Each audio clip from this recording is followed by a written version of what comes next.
Alright guys, what it do? It's your boy X coming at you guys with another video. And yeah, we had to swap up locations. We did.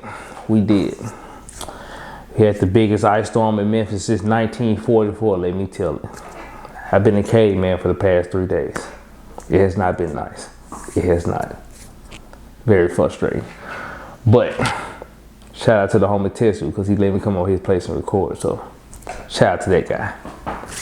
But today we'll give you guys a dividend portfolio update. Last you've seen it, I had invested $2,500, and I told you I'm gonna take it very serious this year, and we're gonna start off on a big note. So let's get into today's video.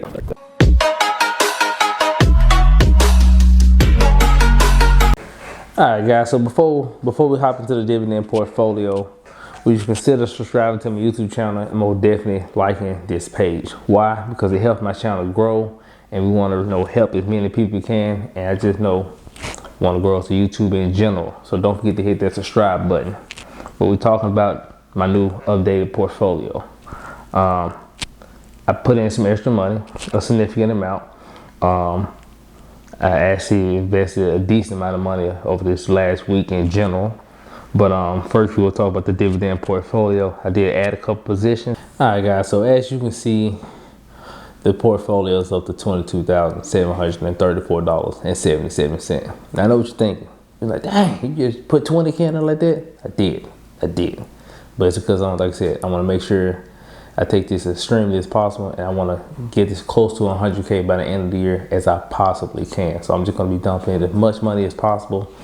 But I did insert 20K, and I did pick up a couple more positions.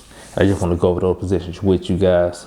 All right, guys. So pretty much, as you can see here, I invested $20,000 on February 3rd, and pretty much I picked up EPD. I invested $3,382.22 into EPD. At an average share price of $23.79. I picked up 142.19 shares of that, so pretty significant amount. Next, I picked up Allstate. The average share price was $117.71. I invested $3,382.22 to that one too, and I got a 28.73 shares of that one. And I also picked up Chevron. The share price of that one was $134.32. I invested $3,382.22 into this one, and I picked up 25.18 shares of that one. All these are new positions that I added to the dividend portfolio, and I also added to the positions that I already had. And as far as that, I added an additional 41.85 shares to OKE at an average price of $62.07. I put in $2,598.14. I invested $2,626.17 into MO, which picked me up an additional 52.807 shares. And I also invested $2,625.80 into SO, and I picked up an additional 38.24 shares.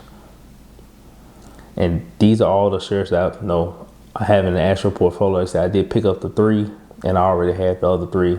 And I also added to SPHD. Like I said, that I invested $2,003.66 into SPHD to pick up 44.03 shares of that one. The reason I chose these stocks in Pacific, these are some very, very good dividend holding companies, and each one of these companies line up with another stock that I already had. EPD lines up with OKE far as payout. Chevron lines up with SO far as payout, and if I'm not mistaken, Allstate lines up with MO far as payout. And of course, I always invest in the SPHD because it pays out a monthly dividend. So I picked up these shares. These are very good companies. They have some very decent payouts, good payouts, and it's gonna it really jumped up my annual amount for my portfolio. I'm gonna show you that in a second. So let's just hop on over to that.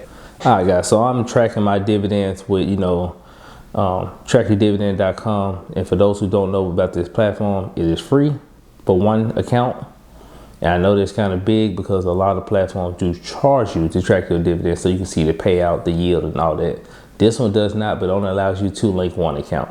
But this platform was created by another YouTuber by the name of JJ Bucket. I will leave his channel in the description. We'll definitely check him out. Cool dude. But I'm using this platform to track mine, and as you can see, like I said, as far as my dividend yield, I'm looking at a 5.07%, yield on cost 5.12. My annual income so far from my dividends is $1,152 a year, and the number's only going to grow.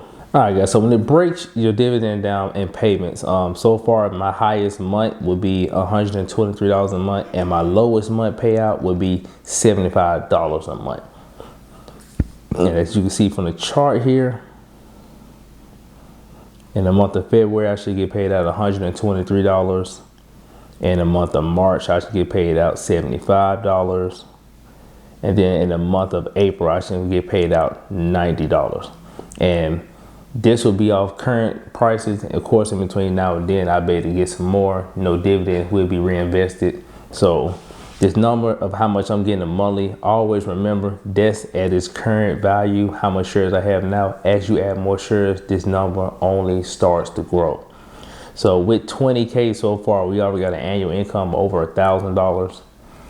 The closer we get to that six-figure range, we could be racking in a decent amount of money a month, and that's why I'm very focused on this account. When I say focused, I mean like so all these stocks pay out dividends, decent amount of dividends, and I just can't stress enough why I like this version of passive income. It's because I can just buy these shares, accumulate them over time, and I can get paid out this amount of money indefinitely. And of course, the dividends do increase yearly. So like every couple quarters or whatever, like every other year, they would just increase those dividends, so that number will only increase. And of course, the stock price itself can always gradually increase, and that's why I do love dividend investing. It is a way to really, you can see that the payments come in, and you can also see it just growing in dividend, and you see that growing in stock appreciation, which really just help you and just show you that the passive income is a legit way. You mean just from investing $22,000, I'm able to generate a $1,100 some annually. That's crazy. Where if you put this same amount of money into a bank account, you will literally get quarters, nickels, and dimes. It's not the same. And I'm not saying don't save your money in banks. Of course, you should always have an emergency fund and have some money on the side, of course, just in case. But also remember, the bulk of your money should not be sitting in your savings account. It should be somewhere where it's making you money. Dividend portfolio, you can have it in a broad index fund, real estate, crypto. But always remember, there's a way you can make money with your money, and that is how you actually make big boy money. Like when I say I'm a big boy / big girl money, you know how that go. It's crazy. But I just want to give you guys an update on the portfolio. I most definitely want to show you guys another update of the funded portfolio that's coming out soon too. But we're moving in the right direction, people. But it's your boy X here, and I'm out.